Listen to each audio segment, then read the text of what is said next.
Truth. Healthy connection can feel unfamiliar when you've been conditioned to associate intensity with love.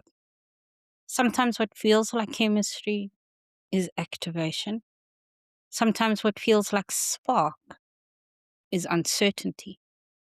Sometimes even the relationship that feels the most peaceful is the one we initially overlook because nothing is burning. Healthy love isn't necessarily boring.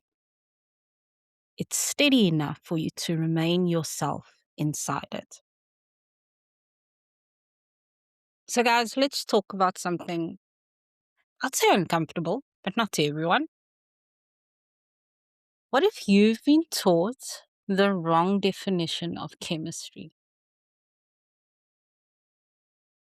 I mean, some of us, I'll say we believe in the fairy tales, right? That when we meet the one, there'll be fireworks. It will be so intense. Your eyes will lock, and then you'll just know. And I'm not downplaying it per se. Maybe it does happen that way. But what if we've been taught the wrong definition of chemistry? What if the butterflies aren't always excitement and the constant thinking about someone isn't always connection? That push and pull isn't passion. What if it's sometimes anxiety? Because when you've experienced relationships where love is inconsistent, unpredictable, or something you had to work for, right? What if that was your foundation? If that has been the foundation, and intensity has become so familiar that you know how to read it, you know how to chase it, you know how to survive it. Healthy love is gonna feel strangely quiet, the complete opposite. We tend to romanticize intensity. I mean, it's what movies do, it's what society does. That instant connection that I can't stop thinking about you feeling. The highs, the lows, the dramatic reunions. The nobody understands us and it's us against the world feeling. It makes a good story. But a good story isn't necessarily a healthy relationship. Sometimes chemistry is simply two nervous systems recognizing a familiar pattern. And familiarity isn't always compatibility. So I often ask myself, what does healthy love actually feel like? It may feel like being able to breathe, not having to decode every message, not having to overthink every message. It may even feel like being able to disagree without wondering whether the relationship is over or whether it's going to turn into some dramatic episode. It may even feel like just being able to say, you know what, I just need some time.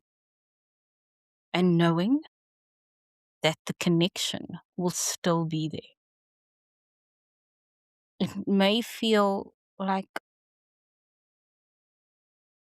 being loved or liked without performing, without the dot, dot, dot.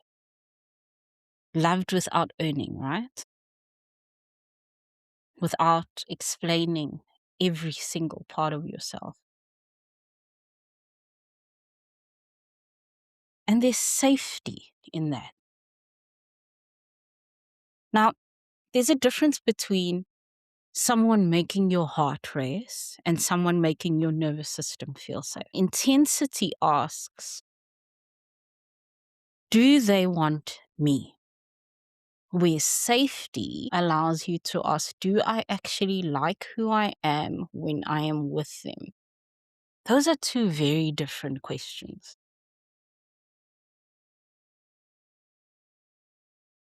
And then there's the word no one wants to hear: boring.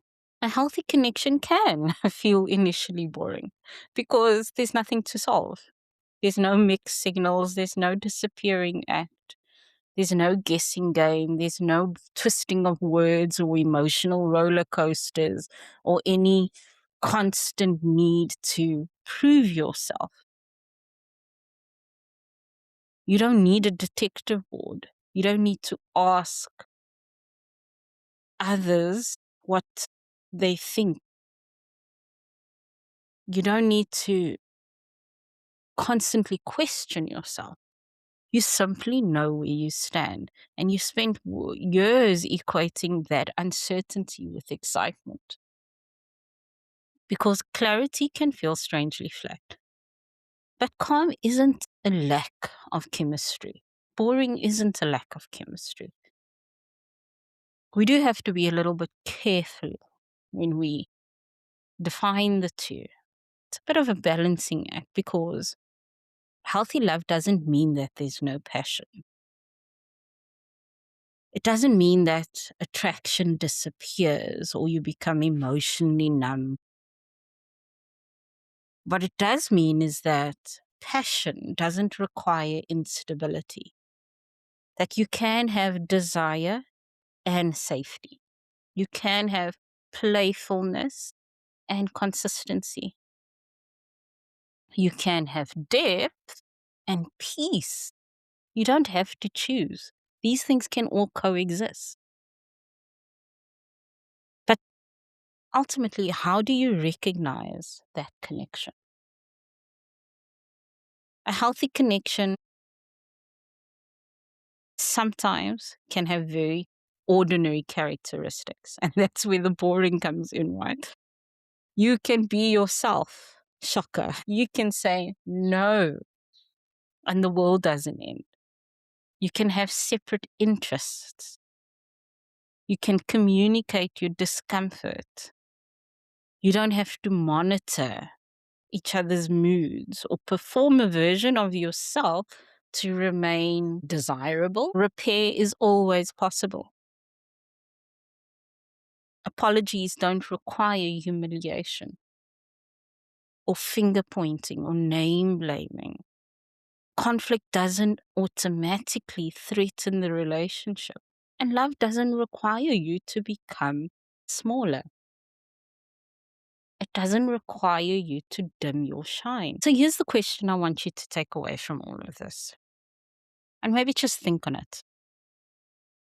Who do I become around this person? Do you become more honest, more relaxed, more playful, more yourself? Or do you become hyper aware, performative, anxious, quiet, accommodating, constantly strategizing or thinking? Because sometimes the clearest information about a relationship isn't much about how much you want someone. It's more so about who you have to become to keep it. And at what cost? So in closing, guys, just remember,